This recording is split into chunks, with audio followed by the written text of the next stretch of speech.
지역의 이슈를 직접 체크해드립니다. 이슈 체크.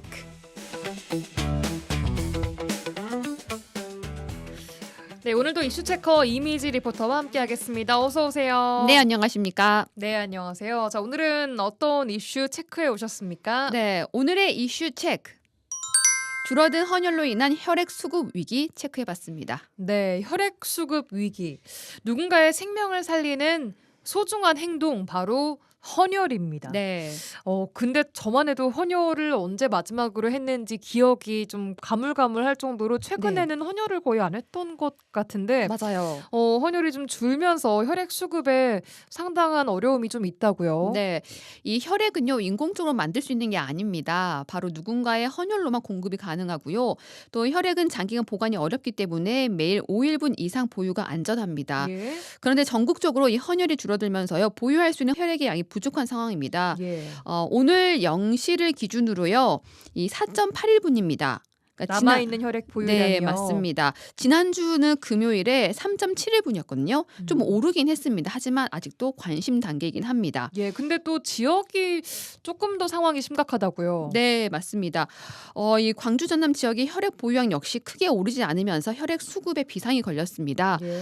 현재 광주 전남 혈액 보유량은 오늘 0시를 기준으로 5.11분입니다. 실시간 재고라서 시간만 좀 달라지긴 하는데요. 혈액 검사 끝나지 않은 혈액까지 포함하고 있어서 좀 수치가 오른 겁니다. 네, 일단 수치상으로 봤을 때 오늘 0시 기준으로 봤을 때는 광주 전남이 5.11, 전국이 4.81분 남아 있지만 이게 실시간 재고이기 때문에 네. 혈액 검사를 한 후에도 헌혈이 불가능한 혈액들은 포함이 맞아요. 안 돼 버리기 때문에 네. 조금 줄어들 수 있다라는 거죠. 네, 맞습니다. 이게 들어보니까 혈액형마다 보유량이 좀 차이가 있더라고요. 네. 제가 알기로는 우리나라 인구 중에 가장 많은 혈액형이 A형으로 알고 있는데 네. 이 A형 보유량은 좀 어떻습니까?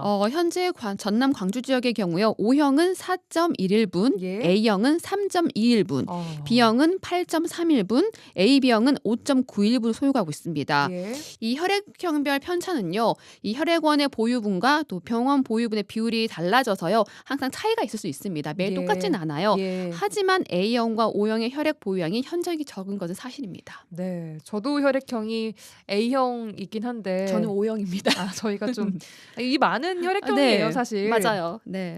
근데 제가 뭐 앞서도 말씀드린 것처럼 헌혈을 하는 사람들을 많이 요즘에는 못 보는 것 같아요. 네. 제 주위에도 헌혈했다는 분 찾기 되게 힘들더라고요. 맞아요. 네, 그러니까 헌혈을 하는 인구수가 많지 않습니다. 현재 시점을 헌혈 보릿고개라고 얘기를 해요. 헌혈 보릿고개라는 말이 있어요. 네, 원래 1월부터 3월까지 얘기하는데요. 올해는 이 보릿고개 좀 빨라졌다고 얘기를 하고 있거든요. 그래서 제가 오늘 오전에 얼마나 헌혈을 할까 하고 여수 헌혈집 다녀와 봤습니다. 헌혈의 집 가셨으면 헌혈 네. 한번 하고 오셨어야죠. 하셨나요?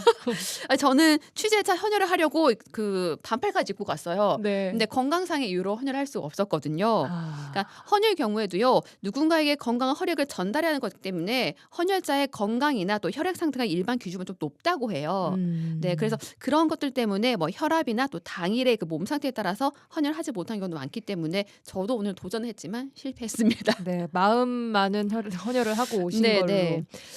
실제로 헌혈을 좀 하고 계시는 분들이 많던가요? 어떻던가요, 분위기가? 제가 점심시간 조금 전에 도착을 했어요. 이제 사람들이 많진 않았습니다. 네. 이 현재 여수 헌혈의 집에는 8대의 체열 침대가 있는데요. 제가 갔을 때는 한 사람은 체열 중이었고 한 사람은 체열을 마치고 안정을 취하고 있는 상황이었어요. 예. 그러니까 딱 2명 있었던 거죠. 예, 8대 중에. 네.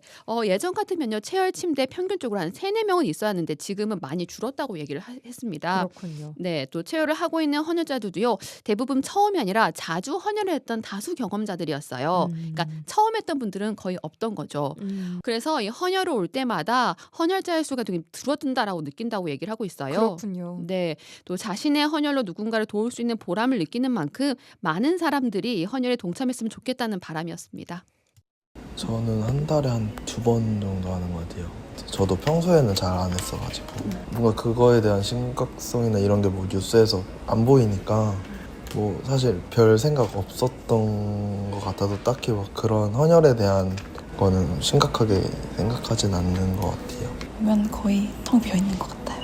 그때 시간 될 때는 학생 때 좀 하려고 했는데 이제 요즘 멀어가지고 자주는 못 오는 것 같아요. 요즘은 한 6개월에 한 번 하는 것 같아요. 조금 많이 준 것 같아요. 애초에 한 번도 안 한 사람은 아예 할 엄두도 잘 안 내기도 하고 그런 것 같아요. 그런 거 들으면 안타깝죠. 그래서 조금 더 시간이나 타이밍 맞으면 웬만하면 오려고 요즘 더 노력하려고 하고 있어요. 확실히 필요한 것 같아요. 다들 필요성을 잘 못 느끼니까 장려할 필요가 있는 것 같아요.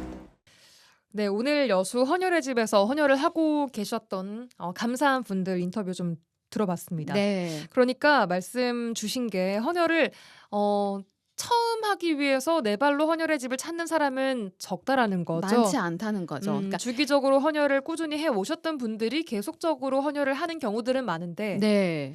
이 첫 발을 딛는 게 좀 어려운가 많이 봐요. 어렵죠. 저도 오늘 굉장히 오랜만에 갔거든요. 네. 좀 떨리더라고요. 맞아요. 이게 네. 사실은 우리가 헌혈이 좋은 거고 필요한 것은 알지만 또 피를 뽑고 하는 게 네. 쉬운 일만은 또 아닙니다. 그리고 코로나 때는 굉장히 좀 헌혈에 대해서 어쨌든 그 뭐 피를 뽑고 하는 이런 그렇죠. 행위들이 위생적으로도 맞아요. 걱정을 많이 하셔서 그때 혈액량이 또 확 줄기도 했잖아요. 네, 맞아요. 코로나 시기에 보유량이 3일 아래로 떨어졌는데 다시 올라갔습니다. 근데 다시 지금 내려가고 있는 건데요. 최근 독감이 유행하고요. 개인 헌혈자의 헌혈이 줄어들고 또 헌혈 참여도가 높은 10대 인구가 감소하는 것도 원인으로 꼽히고 있습니다. 헌혈 참여도가 높은 인구가 주로 10대인가 봐요. 네, 맞습니다. 특히 전남의 경우에는 지금 고령자잖아요. 네. 그렇기 때문에 더 10대 이 비중이 큰데요. 또 다른 지역에 비해 전남이 군부대가 많지 않아요. 네. 군부대가 보통 헌혈을 가장 많이 하죠. 그런가요? 그렇죠. 군부대가 또 큰 대학, 그 다음에 큰 대규모 그 회사들이 있는 공단이 있을 때 가장 이 헌혈 가장 많이 되는 경우인데 그러니까 단체로 가서 헌혈을 하는 그렇죠. 경우들이라는 거죠. 네, 그러니까 지금처럼 개인적으로 와서 하는 헌혈보다는요 단체로 버스가 가서 찾아가는 헌혈의 집처럼. 그렇죠. 그 버스가 가장 많은 헌혈 비중이 차지하는데 이게 많이 줄어들었던 거죠. 그래요. 네. 특히 또 전남 이 광주 연령별 헌혈자 중에 10대, 20대가 가장 많이 차지하는데 그 비중이요 58%가 넘는다고 해요. 근데 인원이 줄어들면서 앞으로 혈액 수급에도 큰 영향을 줄 수 있는데 10년 전만 해도요 2배였다고 해요. 근데 이게 계속 줄어들고 있는 겁니다. 네. 인구 자체가 줄어드는 것도 있을 것이고 네. 또 이 참여 자체가 줄어든 것도 여러 가지 복합적인 요인이 있을 것으로 보입니다. 네. 혜택의 변화가 생기면서 이 헌혈이 줄기도 하는데요. 혜택의 변화가 뭐예요? 작년까지만 해도요. 이 헌혈하고 나면 봉사활동 시간이 주어졌어요. 저희 때도 그랬거든요. 저도 생각을 해보면 헌혈했을 때 봉사활동 시간 줬던 것 같고 네. 그리고 초코 과자는 무조건 줬던 것 같고요. 그렇죠. 네. 그리고 또 영화 관람권 같은 것들을 줘서 네.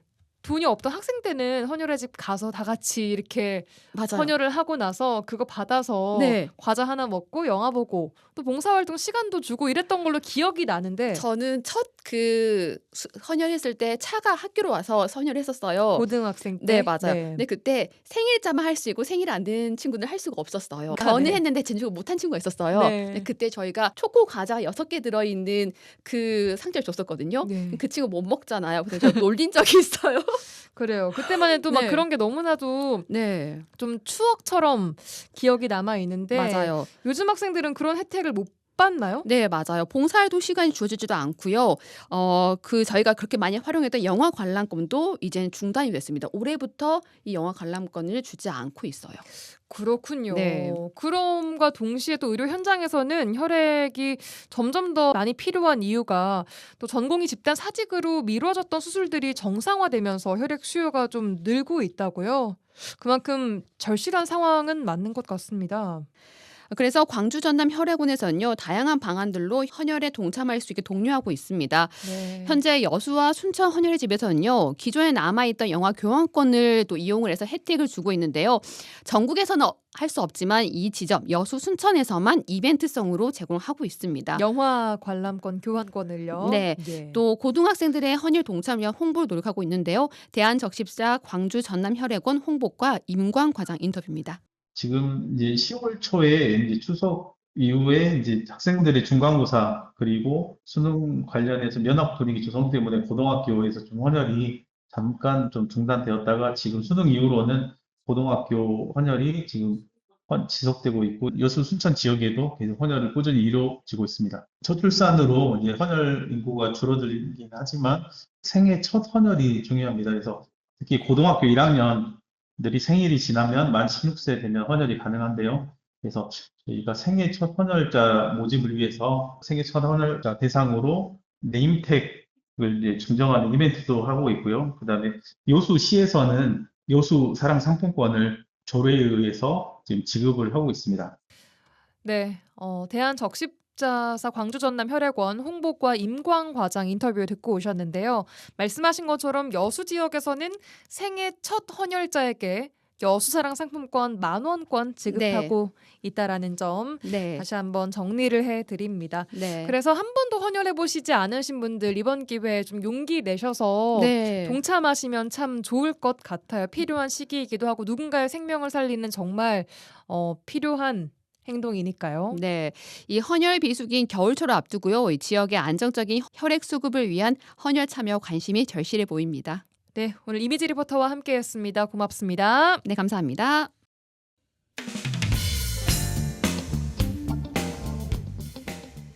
네, 한 주간 도정 소식 들어보는 시간입니다. 전라남도 대변인실 남지은 메시지 정책 팀장과 함께하겠습니다. 팀장님 나와 계십니까? 네, 안녕하세요. 네, 안녕하세요. 네, 첫 소식입니다.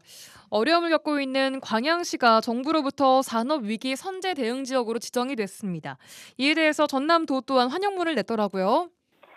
네, 전남도는 지난 20일 정부가 광양시를 산업위기 선제 대응 지역으로 지정한 데 대해 환영문을 발표하며 광양 철강 사업을 다시 한번 대한민국 산업 중흥의 선봉에 세우겠다는 의지를 밝혔습니다. 네.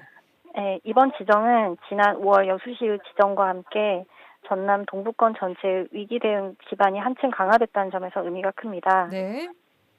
특히 철강 산업의 구조적 어려움이 심화되는 상황에서 정부가 산업 위기 가능성을 엄중히 인식하고 선제 대응에 나섰다는 신호로 받아들여지고 있습니다. 예. 지정 기간인 2년 동안 광양시는 약 381억 원의 보통 교부세를 추가로 지원받게 돼 지역 재정 여건 개선에도 실질적인 도움이 될 전망입니다. 네.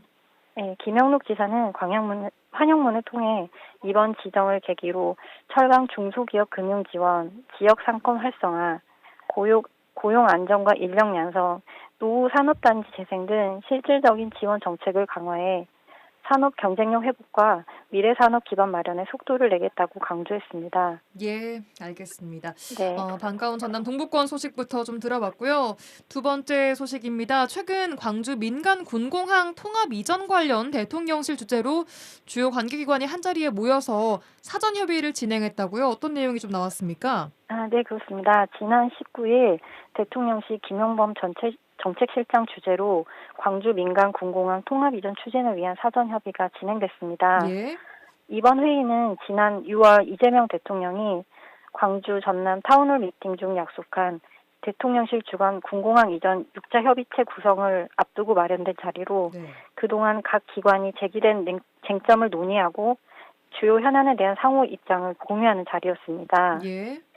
협의 결과 대통령실과 전남, 광주, 무안 3개 지방정부는 정부가 마련한 중재안에 대해 큰 틀에서 공감대를 형성했고 12월 중 조속히 6차 협의체로 공식적으로 가동하기로 뜻을 모았습니다. 네. 이번 사전 협의는 여러 난제가 얽혀 오랫동안 진전을 이루기 어려웠던 통합 이전 논의에 실질적인 전환점을 마련했다는 점에서 의미가 큽니다.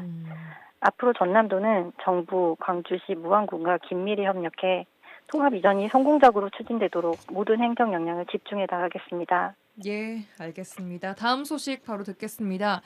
청년의 문화 향유 기회를 넓히기 위한 다양한 정책들이 좀 시행이 되고 있지만 실제로는 경제적 여건에 따라서 체감 혜택의 격차가 존재한다는 지적이 꾸준히 제기되어 왔습니다. 전남도가 이 문제를 해결하기 위해서 제도를 좀 손봤다고요? 네. 내년부터는 경제적 취약계층 청년도 일반 청년과 동일하게 전남 청년 문화 복지카드 지원을 전액받을 수 있도록 제도가 대폭 개선됩니다. 예. 전남 청년 문화 복지카드는 전국 최초로 소득 기준 없이 청년에게 10년간 최대 250만 원의 문화 활동비를 지원하는 전남도의 대표 청년 정책입니다. 예. 지금까지는 기초생활수급자나 차상위 계층처럼 경제적으로 취약한 청년이 문화 놀이카드를 이미 받고 있는 경우 그 금액만 차감하고 남은 부분만 지급했기 때문에 결과적으로 일반 청년보다 지원액이 적었습니다. 이를 해결하기 위해 전남도는 지난 1년간 보건복지부와 사회보장협의를 지속 추진해왔고 그 결과 내년부터 문화누리카드 수혜자들에게도 25만 원 전액을 지급할 수 있도록 제도가 개선됐습니다. 예. 예, 앞으로도 전남도는 청년 복지 사각지대 해소를 위해 지속적인 정책 개선을 이어나갈 계획입니다. 네, 청년 복지 관련된 제도 개선 관련 소식 좀 들어봤고요. 다음 소식입니다. 2025년 균형 발전 사업 우수 사례 시상식에서 전남도가 전국에서 유일하게 3개 전 부문을 모두 수상을 했다고요?